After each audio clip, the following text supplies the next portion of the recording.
Something record. It has been very interesting both data agriculture at IIT Kharagpur. अभी कुछ लोग की बात बता रहे थे। This is a revolutionary telescope invented by the students of IIT Kharagpur. Once connected with the computer, the wonder machine leaves no margin for human error. It reveals the true condition of the heart within seconds on the computer monitor.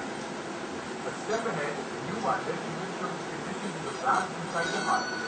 What's more, it not only helps track down the disease, but also identifies the magnitude of heart problems that women live with.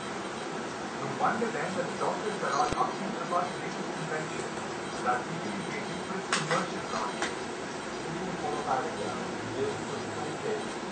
One normal is the other abnormal very clearly, and we can coordinate our knowledge, physical knowledge, science, and then we really gain more experience in the clinical field of cardiology.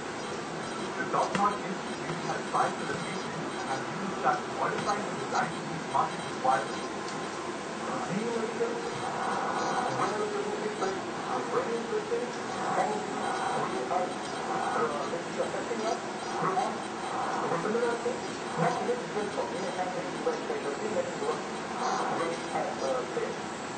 With a cost of a mere 1,000 rupees as invention paper, the machine could well be a cost-effective and crucial replacement for the existing stethoscope. The doctor is extremely excited about this machine. They claim that not only it will help them diagnose heart disease that much faster, but it will also assist them in treating patients. So, Jagannath Mori, Kharagpur, this is our headline today.